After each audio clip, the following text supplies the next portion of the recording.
आप देखो, हम जिस समाज में, परिवार में, परिवेश में रहते हैं, तरह तरह के लोग होते हैं। कुछ लोग बहुत ही अच्छे स्वभाव के होते हैं, अच्छी प्रवृत्ति के होते हैं, बहुत शांत सुकून शांति में रहते हैं और आपके अंदर भी पॉजिटिविटी की भावना बढ़ते जाते हैं। ऐसे लोग अपने भी बढ़ते हैं, आपको भी बढ़ने में मदद करते हैं। ऐसे लोगों के साथ जब भी आप उठते हो, बैठते हो, बातें करते हो तो बड़ा ही आपको अंदर से सुकून लगता है। आपके दुख दर्द कष्ट क्लेश संताप हील होने लगते हैं, आपको लाइफ मीनिंगफुल लगने लगता है और आप जीवन का एक लक्ष्य की तरफ बढ़ने लगते हो। लाइफ की आप स्ट्रैटेजी जो है तैयार करने लगते हो। लेकिन वहीं कुछ लोग ऐसे भी होते हैं जो घड़ी घड़ी आएंगे, रुलाएंगे, डराएंगे, धमकाएंगे, बिल्कुल ही सांप बिच्छू की तरह होते हैं। ऐसे लोगों का काम ही होता है सिर्फ और सिर्फ लोगों को तंग करना, पीस ऑफ माइंड का हरण करना, उनके सुकून और शांति को छीनना। और ऐसे लोगों के सामने आप करते क्या हो कि जाते हो, डर के दुबक के रहते हो। तो ऐसे लोगों की जो सुपर ईगो होती है, अहंकार होती है, उसको और बल मिलता है। इनफैक्ट आप इन लोगों की निगेटिविटी की जो भावना है उसको भरने में, उसको स्ट्रॉन्ग करने में मदद करते हो। तो इन द मीन टाइम क्या करते हैं ऐसे लोग, सिर्फ और सिर्फ आपको ही नहीं तंग करते हैं, उस समाज में, परिवार में, परिवेश में जितने लोग आते हैं सबको इसी तरह तंग करना शुरू करते हैं। इसलिए बहुत ज़्यादा लोगों के आगे देखो हाथ मत फैलाओ, गिड़गिड़ाओ मत, रो मत, डर के सुबह के मत रहा करो। और जो लोग आपको दुख दर्द कष्ट क्लेश संताप में डालते हैं, आपको हर्ट करते हैं, इन लोगों को आप इसी भाषा में जवाब देना शुरू करो। सबसे पहले शांत में बैठो, अकेले बैठो, एकांत में बैठो, अपने आप से बात करो। अपने अंदर जो हिडन पोटेंशियल है, पावर है, शक्ति भरी हुई है, उसको बाहर निकालने का कोशिश करो। अपनी एक दमदार स्ट्रॉन्ग पर्सनालिटी बनाओ, एक दबंग इंसान बन जाओ। दबंग का मतलब ये नहीं है कि रावण, दुशासन, दुर्योधन, जयद्रथ जैसे लोग। दबंग का मतलब होता है कि जीवन अपने शर्त पे जिया करो, अपने टर्म्स एंड कंडीशन पे जिया करो। लाइफ में वो काम करो जिससे आपका मन खुश होता है, आपकी आत्मा खुश होती है। जीवन में हर वो काम करो जिससे आप उठते हो, आपका मनोबल ऊंचा उठता है, आप धरती पे आए हो अपने हिस्से का जीवन जीने के लिए, ना कि संसार में लोगों के आगे हमेशा कॉम्प्रोमाइज़ करने के लिए। देखो, कॉम्प्रोमाइज़ करो लेकिन एक समय के बाद कॉम्प्रोमाइज़ करना रुक जाओ। और मोस्ट इंपॉर्टेंट, सहनशील भी बनो, लेकिन परिस्थिति और परेशानी के सामने सहनशील बनो, क्योंकि वहाँ आपका बस नहीं चलता है।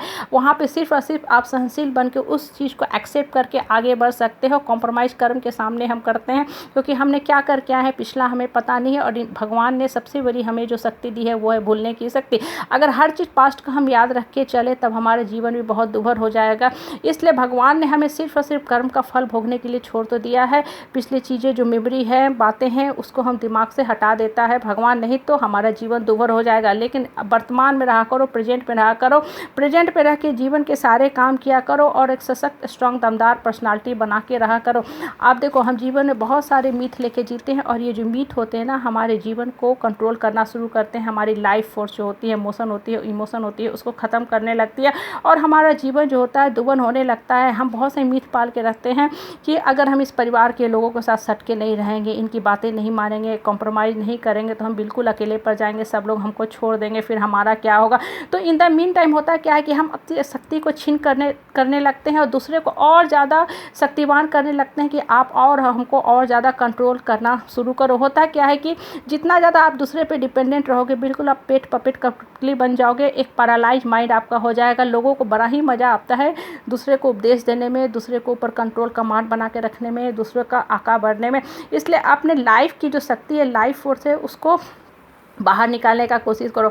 आप देखो, जब रिश्ते में आप बहुत ज़्यादा कॉम्प्रोमाइज़ करते हो ना, तो कहीं ना कहीं आप अंदर से डर के दुबक के सुबक के रहते हो।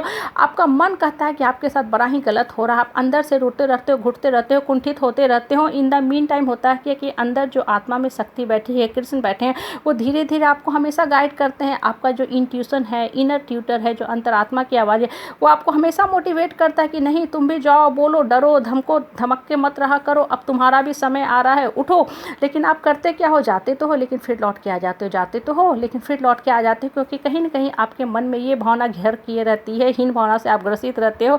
आप रिश्ते का लिहाज करके भागने की कोशिश करते हो। देखो, अपने मन की शक्ति को स्ट्रॉन्ग करते जाओ। जब आपने स्पष्ट रूप से, सीधे रूप से लोगों को बोलना शुरू कर दिया ना, ये लोग आपके सामने खड़ा होने में भी कतराना शुरू करेंगे। लोग उसी को डराता है, धमकाता है, जो जान के रहता है कि ये आदमी जो है एक पैरालाइज आदमी है, ये आदमी एक रेंगने वाला कीड़ा है। रेंगने वाला कीड़ा देखो है ना, ज़मीन पे जो रेंगता रहता है, उसे हम पैरों से कुचल के चले जाते हैं। उस कीड़े की स्पाइनल कॉर्ड नहीं होती। कहने का मतलब है कि अपनी सशक्त जमदार स्ट्रॉन्ग पर्सनालिटी बना के रखा करो।